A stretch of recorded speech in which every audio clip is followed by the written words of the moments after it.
இப்படி திடீரென எதிர்பார்க்காம நடக்கிறத போல நான் வந்து ஒரு விஷயம் நடந்துகிட்டே இருக்கும். இந்த பாட்டில் நம்ம பார்த்தது மாதிரி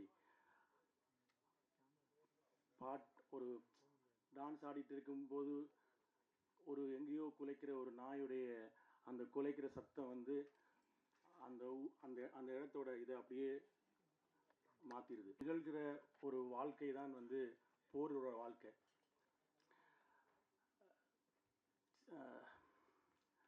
என்னுடைய மொழியை கேட்க முடியாதா? என்னுடைய ஊரோட என்னுடைய வீட்டோட ஏதோ ஒரு காட்சி அங்கே அந்த திரையில் நான் பார்க்க முடியாதான்ற ஏக்கம் வந்து இருந்துகிட்டே இருந்துச்சு. அந்த ஏக்கம் இன்றைக்கு சாத்தியப்பட்டிருக்கிறது. இத்தனை ஆண்டுகால தமிழ் சினிமாவில் ஈழத்திலேருந்து நிறைய பேர், உடைய ஆசன் பாலு மகேந்திராவிலிருந்து பல பேர் இங்கே அதுக்கான முயற்சியை எடுத்திருக்காங்க. அந்த முயற்சியினுடைய ஒரு தொடர்ச்சியாக ஒரு விஷயம் சாத்தியப்பட்டிருக்கிறது.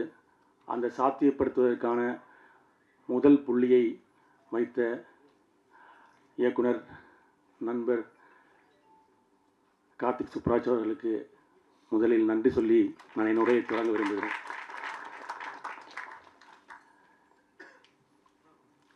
எல்லாருக்குமே உலகம் முழுவதும் இருக்க தமிழர்களுக்கு எங்கள் வீட்டில் அவிக்கிற அந்த புட்டை வந்து ஒரு பெரிய திரையில் எனக்கு அதுதான் இருந்தது. அதனால தான் அந்த புட்டு குத்துறதுல அந்த முதல் நாங்கள் எல்லாருமே அந்த ஈழத்தமிழர்கள் பேசிகிட்டு இருக்கும்போது சொல்லுவோம், எங்கள் வீட்டில் இருக்கிற அந்த புட்டு வந்து ஒரு நாள்ங்கிற ஒரு பெரிய திரையில் என்றைக்காவது வருமா என்ற அந்த ஏக்கம் வந்து இன்றைக்கு சாத்தியப்பட்டிருக்கிறது.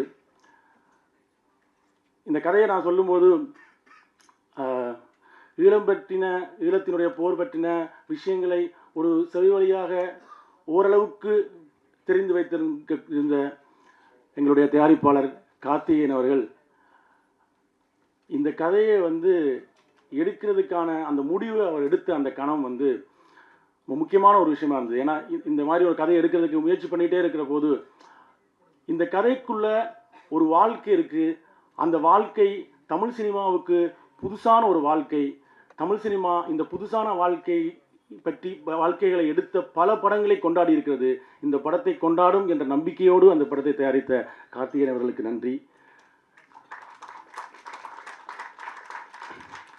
நான் ஸ்கிரிப்ட் எழுதின ஆரம்ப நாட்களில் அதனுடைய ஒரு பெரிய அந்த தொடர்ந்து ஸ்கிரிப்டை படித்த பல வெர்ஷன்ஸ்களை படித்து என்னோட நிறைய அந்த ஸ்கிரிப்டில் இருக்கிற இது ஏன் நீங்கள் வந்து சீரியஸான படமெல்லாம் பண்ணுறீங்க, இது பயங்கரமான கமர்ஷியல் எலிமெண்ட் இருக்குது, இதை நீங்கள் இப்படி பண்ணுங்க அப்படின்னு சொல்லி இதை ஊக்கப்படுத்தினது கல்யாண். ஸோ அந்த கல்யாணோட ஊக்கம்தான் வந்து இன்றைக்கு இவ்வளவு பெரிய நிறுவனங்கள் இணைந்து இந்த படத்தை தமிழ் சினிமா ரசிகர்களுக்கு கொண்டு வருவதற்கான சாத்தியத்தை உருவாக்கி இருக்கிறது. இது நம்ம ஏதோ ஈழத்தோட கதை வந்து ஏதோ ஒரு ஆர்ட் ஃபிலிமாவோ ஒரு சீரியஸாக உட்காந்து பார்த்துருக்கிற ஒரு விஷயமாவோ என்று இல்லாமல் நாங்கள் வந்து காலங்காலமாக பார்த்த போர் படங்களிலிருந்து அந்த வாழ்க்கையை சொல்கிற ஒரு படத்தை உருவாக்க காரணமாக இருக்கிறது. இந்த படத்தை இப்பொழுது இணைஞ்சு வெளியில் இருக்கிற ஸ்பிரிட் மீடியா நடிகர் ராணா சார் அவர்களுக்கும், இந்த படத்தை தமிழ்நாட்டில் வெளியிருக்கிற ஏஜிஎஸ் நிறுவனத்திற்கும், இதை இன்று உலகம் முழுவதும் முதல் ஒரு ஈழத்து கதையை சொல்லுகிற ஒரு படம் உலகம் முழுவதும் இருக்கக்கூடிய ஈழத்தமிழர்களுக்கு உலகம் முழுவதும் ஒரு ப்ராப்பரான ஒரு சரியான ஒரு திரை அனுபவத்தை சரியான திரையரங்குகளில் ஒரே நேரத்தில் போய் சேருகிற ஒன்றை சாத்தியப்படுத்தி இருக்கக்கூடிய விதுர்ஸ் அவர்களுக்கு, அஹிம்சா இன்டர்நேஷனல் விதுர்ஸ் அவர்களுக்கு நன்றியை தெரிவித்துக் கொள்கிறேன். முதல் ஈழத்திலிருந்து வந்த ஒரு கதை, அவரும் ஒரு ஈழத்தமிழர், அவருடைய தாய் தந்தையரும் இதே மாதிரியான இந்த கதைக்களம் நிகழ்கிற 80களின் இறுதிப்பகுதியில் ஈழத்திலிருந்து போனவர்கள். அது எனக்கு கூடுதல் மகிழ்ச்சியாக இருக்குது. அந்த மாதிரியான ஒன்று விஷயத்தை சாத்தியப்படுத்தி இருக்கக்கூடிய விதுர்ஸ் அவர்களுக்கும் நன்றி. இந்த நன்றி பட்டியல் மிக நீண்டது. ஸோ நான் இதோட அந்த நன்றி பட்டியல் நிறுத்திக்கொள்ள விரும்புகிறேன். ஏன்னா இது வந்து பல பேருடைய அந்த கனவுகளின் தொடர்ச்சி தான் வந்து நான் இந்த படத்தை இன்று இயக்கி சாத்தியப்படுத்தியிருக்கிறது. இது வந்து ஒரு சோமிதரனுடைய நிகழ்வாக அல்ல, இது பல ஈழத்தமிழர்களின் கனவுகளின் அந்த திரட்சியை நாங்கள் சாத்தியப்படுத்தியிருக்கிறோம். உண்மையிலே இந்த இந்த இந்த கதைகள் நாங்கள் நிறைய போர் படங்கள் பார்த்துருக்கோம். இன்றைக்கி ஹாலிவுட்லேருந்து பல படங்களை வந்து நாங்கள் தமிழ்நாட்டிலையும் உலகத்திலையும் பல பேர் அந்த ஹாலிவுட் சினிமாக்களை கொண்டாடிருக்கிறோம். அந்த போரில் எல்லாம் வந்து ரெண்டு தரப்பும் துப்பாக்கியால் சண்டை பிடிக்கிற விஷயங்களை பார்த்துட்டே இருப்போம். இன்றைக்கு இந்த உலகம் போருக்குள் இருக்கிறது. தினம் தினம் நாங்கள் போரோட செய்திகளை பார்த்து கொண்டிருக்கிறோம். இந்த போரோட செய்திகளில் நமக்கு வந்து ஈரான் வந்து இஸ்ரேலில் பொம்பு போடுது, அமெரிக்கா வந்து ஈரானில் பொம்பு போடுது. ரெண்டு பேரும் மாறி மாறி இத்தனை குண்டு இன்றைக்கு விழுந்துச்சு, இத்தனை குண்டு இங்கே இவங்க அடித்தாங்க, இத்தனை குண்டு துபாயில் விழுந்துச்சு என்ற அந்த ஸ்கோரை பார்த்துட்டே இருக்கோம். ஆனால் இதுக்கு பின்னால் இந்த குண்டு விழுகிற இடத்தில் அது இஸ்ரேலாக இருந்தாலும் சரி, அது ஈரானாக இருந்தாலும் சரி, இந்த குண்டு விழுகிற இடத்தில் ஒரு மக்கள் இருப்பார்கள். அவர்களுக்கு ஒரு வாழ்க்கை இருக்கும்.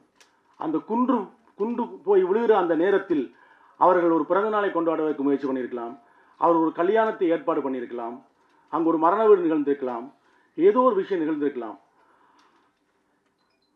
அந்த குண்டு விழுந்ததுக்கு பிறகு அது என்ன ஆகும்ன்றது இருக்குல்ல, அந்த அவர்களுடைய பதட்டம் இருக்குல்ல, அந்த வாழ்க்கை இருக்குல்ல, அந்த வாழ்க்கை சொல்லுகிற படம் தான் இது.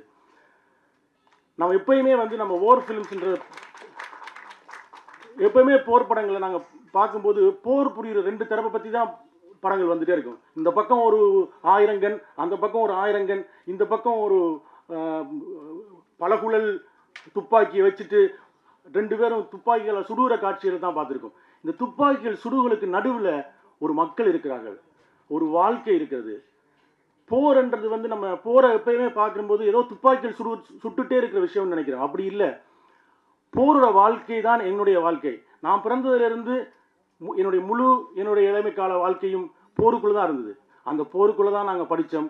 அந்த போருக்குள்ளே தான் எங்களுடைய சிறு வயது விளையாட்டுகள் இருந்தது. அந்த போர் தான் எங்களோட விளையாட்டாகவும் இருந்தது. இந்த பாட்டில் பார்த்தது போல் நாங்களே எங்களுக்கான துப்பாக்கிகளை இது பண்ணி போரே விளையாட்டாக இருந்தது. அந்த போருக்குள்ளே தான் காதல் இருந்தது. அந்த போருக்குள்ளே தான் திருமணம் இருந்தது. அந்த போர் வாழ்க்கையை தான் நாங்கள் வாழ்ந்தோம். நாங்கள் போர் என்று வெளியிலிருந்து பார்க்கக்கூடிய ஆட்கள்லாம் ஏதோ போரில் இருக்கிறவங்கலாம் அந்த அப்படியே ஸ்டிஃபாக ஏதோ அப்படி இருக்கிறதுன்றது இல்லை. அவ்வளவு அப்படி இருந்தால் போரில் இருக்கிறவங்க எல்லாரும் ஸ்ட்ரெஸ்லேயே செத்து போயிடுவாங்க, குண்டுலாம் போட்டு சாவடிக்க தேவையில்லை. அப்போ அந்த போரை நாங்கள் போர் வாழ்க்கையின் ஒரு பகுதியாக மாறிவிட்டது.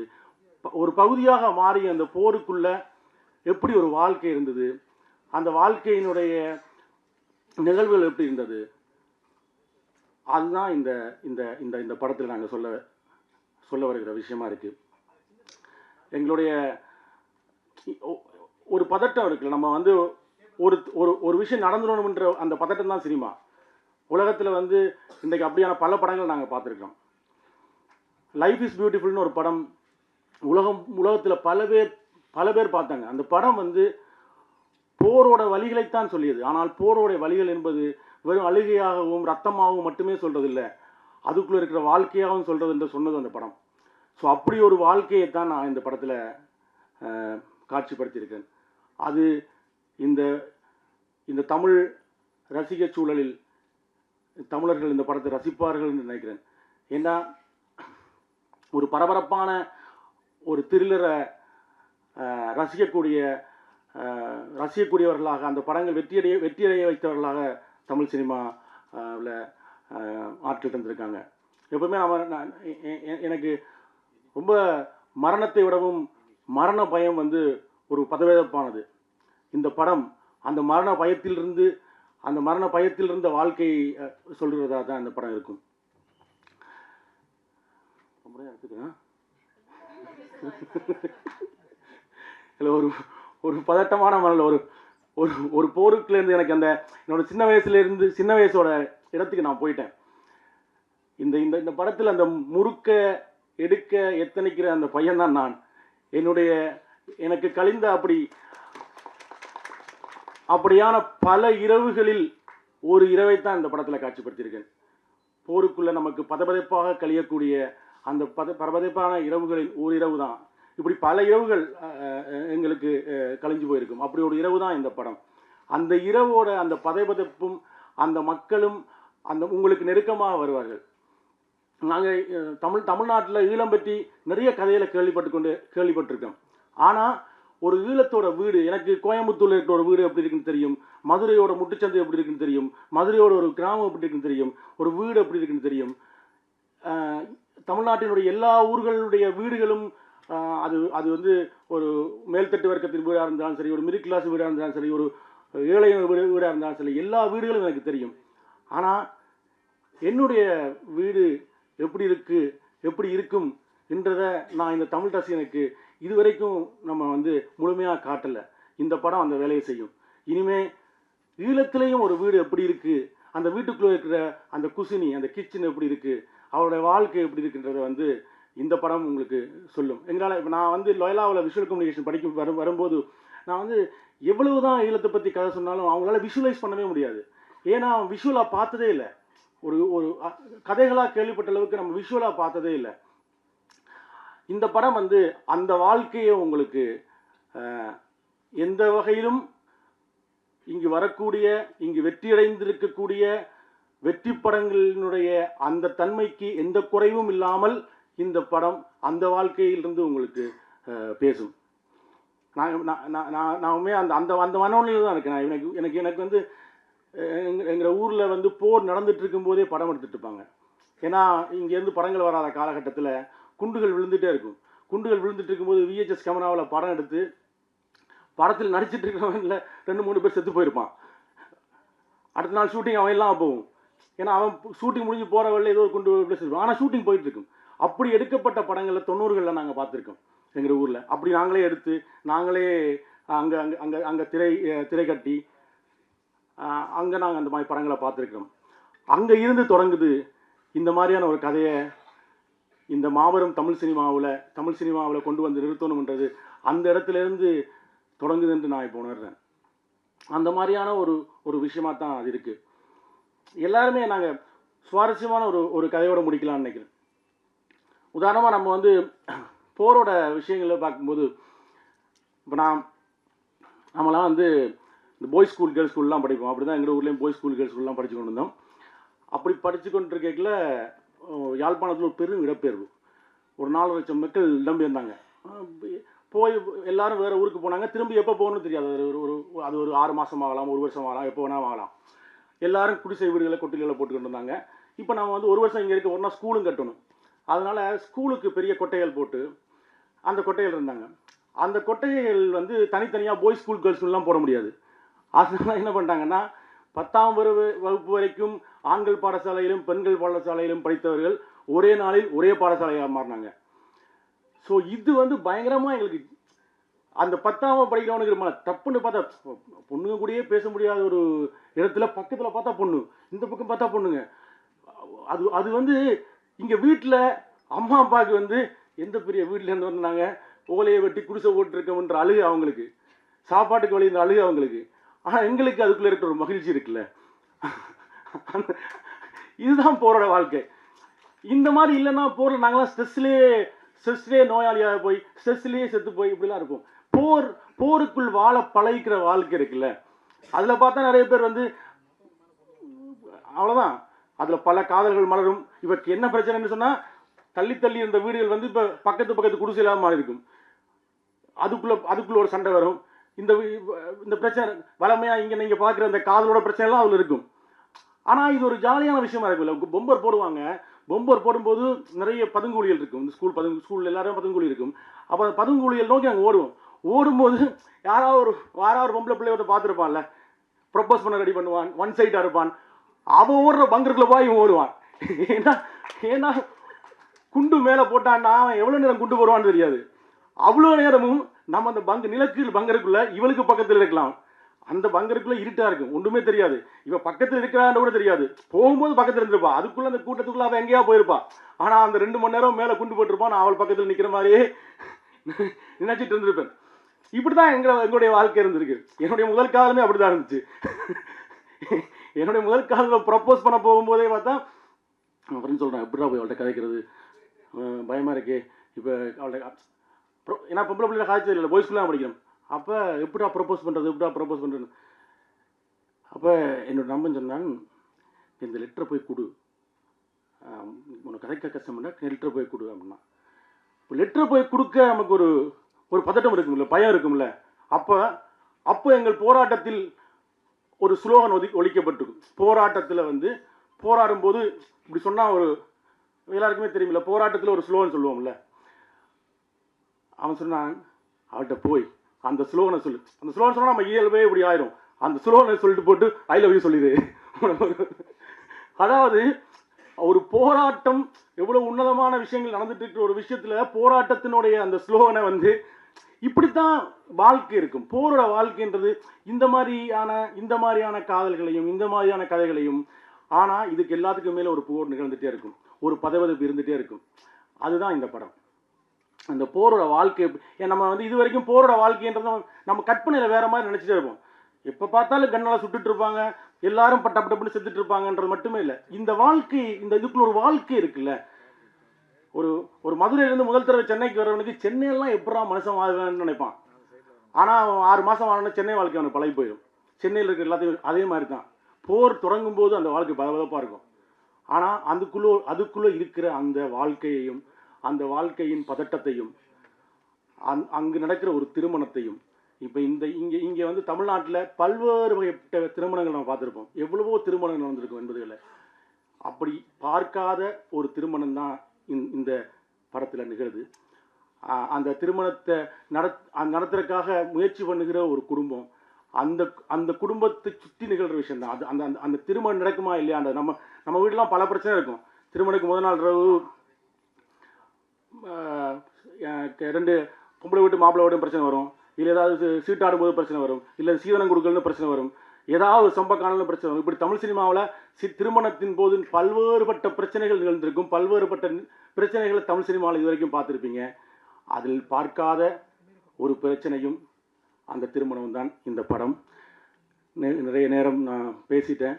ஸோ அது நான் அந்த ஊரோட உணர்வுக்கு போனதுனால நிறைய நேரம் பேசிட்டேன்.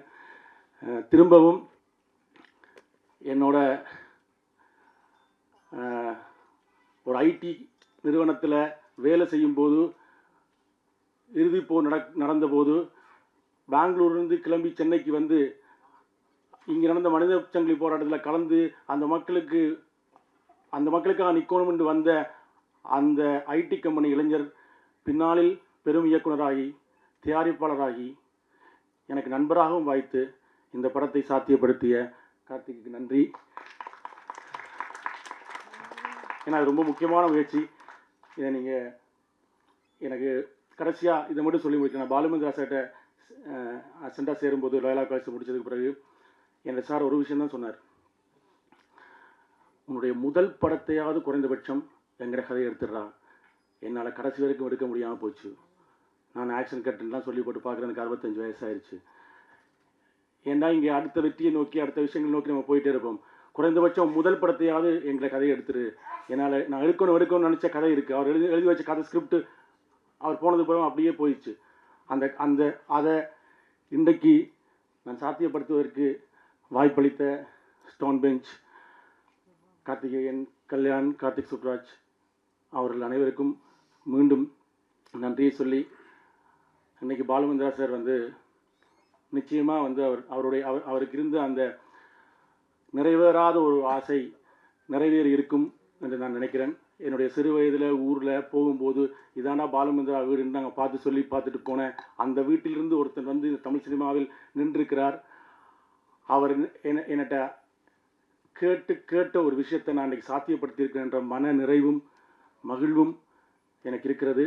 இந்த நேரத்தில் இங்கு கூடியிருந்த அனைத்து பத்திரிகையாளர்களுக்கும் ஒரு பத்திரிகையாளனாகவும், ஏன்னா ஒன்ஸ் ஜேர்னலிஸ்ட் ஆல்வேஸ் ஜேர்னலிஸ்ட்னு சொல்லுவாங்க. ஒரு காலத்தில் நான் பத்திரிகையாளனாக இருந்தவன். அண்ணன்லாம் வந்து நான் இலங்கையில் இருக்கும்போது இருந்தே நாங்கள் பேசிக்கொள்வோம். அந்த மாதிரியான சூழலில் உங்களை போன்ற ஒரு பத்திரிகையாளனா, ஒரு பத்திரிகையாளன் எப்போதும் பத்திரிகையாளன் தான். இன்றைக்கு உங்கள் நேரத்தை ஒதுக்கி இந்த படத்துக்கு வந்திருக்கின்ற உங்கள் அனைவருக்கும் நன்றி, வணக்கம். இன்னும் நான் நிறைய விஷயம் இந்த நடிகர்களை பற்றியெல்லாம் பேசணும், ஆனால் அதுக்கான அவகாசம் கிடைக்காது. ஆனால் ஒரே விஷயம், இதில் நடிச்சிருக்கிற எல்லாருமே வந்து அந்த வாழ்க்கையை வாழ்ந்திருக்காங்க. அது எனக்கு ரொம்ப ரொம்ப மகிழ்ச்சியான விஷயம். நான் வந்து நவீன் சந்திராட்ட போய் இந்த கதையை சொல்லும்போது அவர் தெலுங்கில் ஒரு பெரிய பீக்கில் இருந்தார். அவரோட ஒரு பெரிய சீரீஸ் வந்து அங்கே அங்கே சூப்பர் டூப்பராக போயிட்டு இருந்த ஒரு காலகட்டத்தில் அந்த கதையை சொன்ன மாத்திரத்தில் வந்து அதை நடிக்க அந்த அந்த அந்த உணர்வை புரிஞ்சு நடிக்க வந்தார். அந்த மாதிரி எல்லாரும் ஒவ்வொரு நடிகர்களும் சனத் எல்லாரும் ஒவ்வொரு நடிகர்களும் இங்கே அந்த வேலையை செஞ்சுருக்கிறாங்க. அதே போல் இந்த என்னுடைய கேமராமேன் அவர் ஒரு ஈழத்தைச் சேர்ந்தவர். பாலமகேந்திராவுக்கு பிறகு பூனே ஃபிலிம் இன்ஸ்டியூட்டில் படித்த ஒருத்தர். அவர் அவர் இந்த படத்தில் கேமராமேன் எனக்கு கிடைச்சிருக்கிறாரு. என்னோடய எடிட்டர். இந்த கதையில் பல பெண் பாத்திரங்கள் வருது. இந்த ஒரு குடும்பம் உண்டா பெண்கள் தானே அது ஆணி வேறாக இருப்பாங்க. இந்த படத்துக்கு வந்து ஒரு பெண் எடிட்டராக வாய்க்கப்பெற்றதுன்றது வந்து அது ஒரு டிவைனான ஒரு விஷயமா நான் நினைக்கிறேன். ராதாவுக்கு நன்றி. ராதா கே 80களோட அந்த அந்த வாழ்க்கைக்கு அவ்வளோ ஒரு உயிர் கொடுத்துருக்காரு இந்த படத்துக்கு. இசையில் நினைக்கிறேன் நிறைய நாளைக்கு பிறகு நீங்கள் ப்ரெஸ்ஸை மீட் பண்ணுறீங்களோ தெரியல. உண்மையில் ஒரு பெரிய உயிர்ப்பை அந்த இசையில் கொடுத்துருக்காரு. எனக்கு வந்து எப்படியாவது யாழ்ப்பாணத்துக்குன்னு ஒரு இசை இருக்குமா, யாழ்ப்பாணத்துக்குன்னு ஒரு சத்தம் இருக்குமா, அல்லது ஈழத்துக்குன்னு ஒரு சத்தம் இருக்குமான்னா அந்த இசை வந்து கேட்டு வந்திருக்கு. நன்றி. ஸோ நான் இனி ஒவ்வொரு நடிகர்களாக அதனால சொல்லலை. ஸோ எல்லா நடிகர்களுமே நீங்கள் படம் பார்க்கும்போது தெரியும் அவ்வளோ உயிர்ப்பான வாழ்க்கையை இது பண்ணியிருக்காங்க.